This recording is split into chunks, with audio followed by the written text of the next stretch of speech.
Você já se perguntou como um humilde ônibus se transformou em um verdadeiro império e chegou a ser considerada a maior empresa rodoviária da América Latina? E também o que teria levado esse império a desmoronar?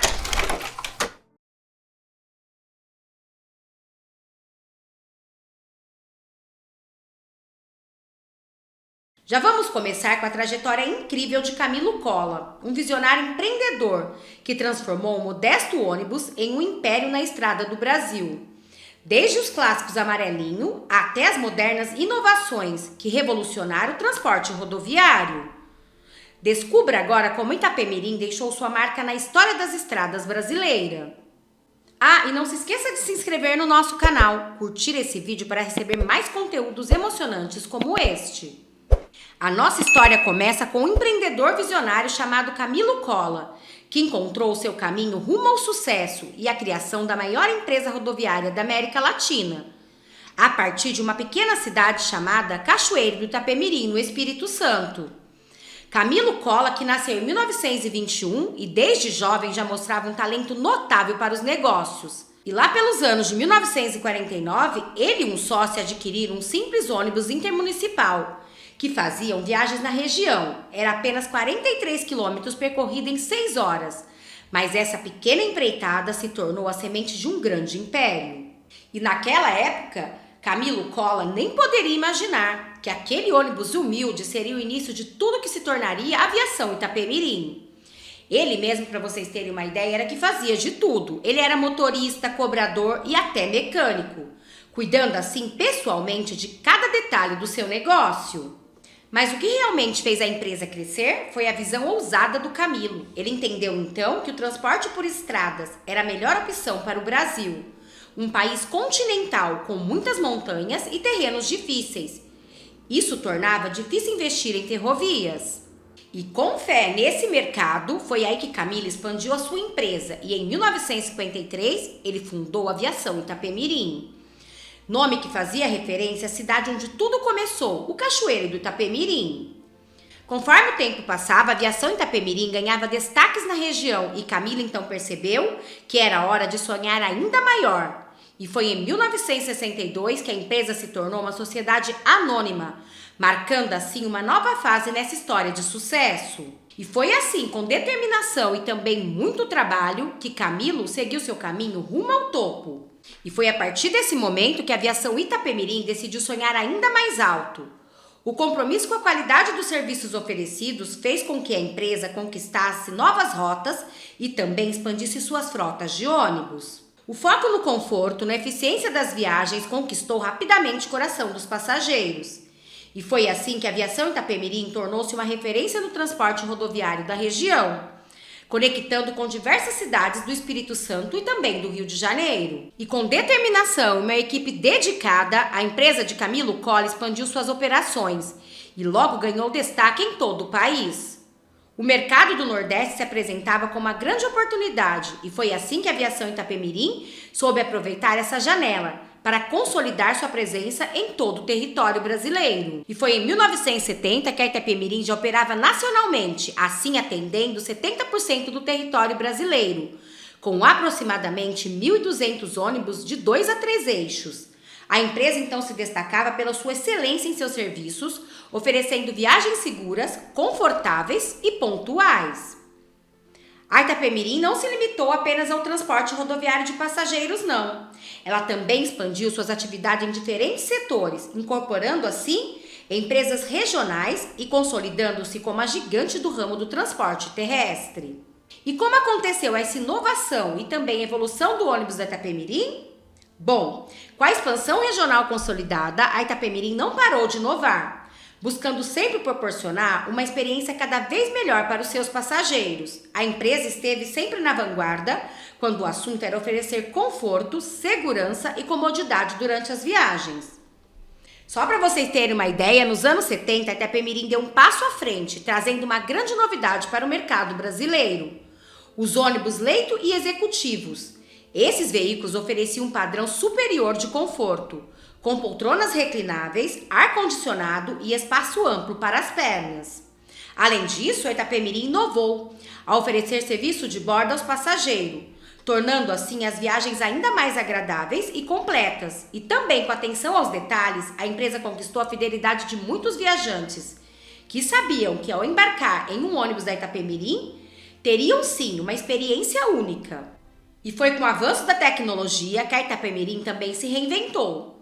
Ela foi uma das pioneiras a disponibilizar Wi-Fi a bordo em seus ônibus, permitindo assim que os passageiros se mantivessem conectados durante as longas viagens. E foi com essa modernidade que ela se tornou um diferencial significativo e também agradou passageiros a negócios tanto quanto turistas. A empresa continuou investindo em sua frota e também nas qualidades dos serviços prestados. Seus ônibus passaram a contar com sistemas de entretenimento a bordo, oferecendo assim filmes, séries e músicas, tornando a jornada dos passageiros mais divertida e relaxante. Contudo, mesmo com todo esforço em proporcionar uma experiência de viagem excepcional, a empresa começou a enfrentar desafios em meio a cenários desafiadores. Fatores econômicos, crises políticas e oscilações no mercado impactaram negativamente as operações da Itapemirim.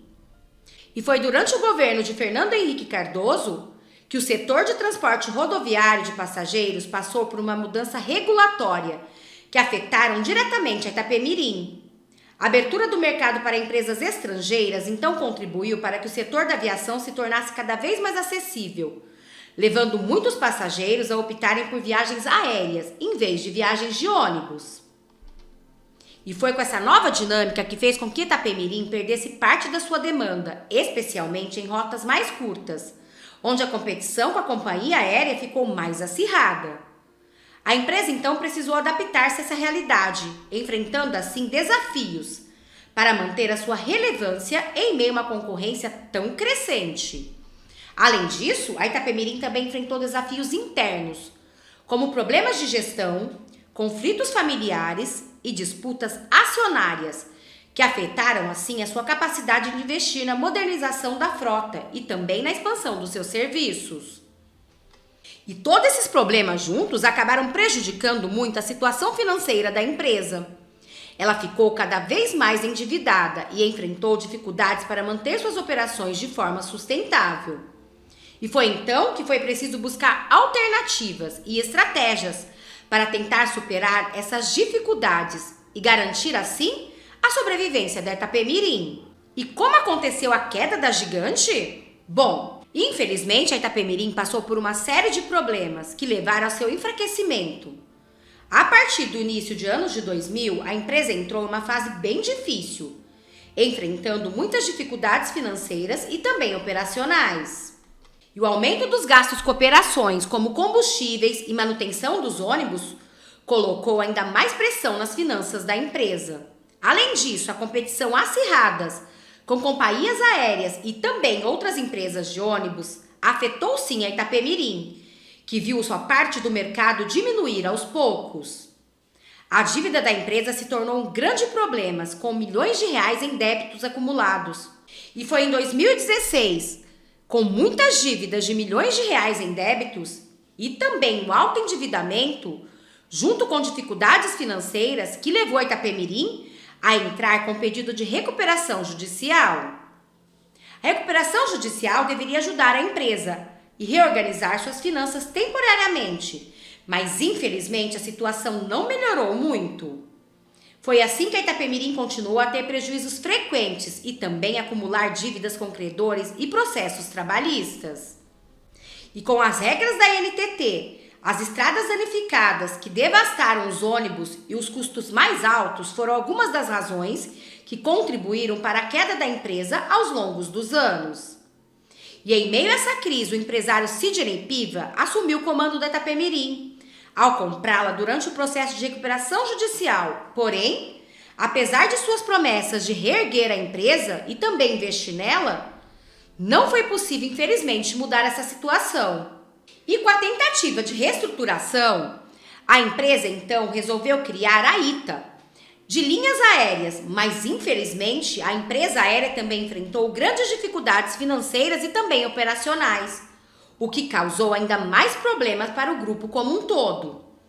A situação ficou tão ruim que em setembro de 2022, a Justiça de São Paulo decretou a falência do Grupo Itapemirim. E, infelizmente, essa foi uma triste conclusão de uma jornada que começou em 1953 com Camilo Cola e que não conseguiu superar todas as dificuldades aos longos dos anos. Infelizmente, o fim da Itapemirim representa muito mais que o fechamento de uma empresa famosa. É o capítulo de uma importante história no transporte no Brasil. Seus ônibus amarelinhos fizeram parte da vida de muitas pessoas, deixando assim memória de viagens incríveis pelas estradas do país. Bom, esse foi o vídeo de hoje. Espero que vocês tenham gostado. Peço que vocês se inscrevam no canal, curte, compartilha, comenta, ative o sininho de notificações para não perder nenhum dos nossos vídeos. E se você tem um amigo que gosta desse tipo de conteúdo, compartilhe esse vídeo com ele. Ele vai ficar muito feliz de ser lembrado por você. Nação Econômica vai ficando por aqui. Muito obrigada a todos. Até mais com mais vídeos.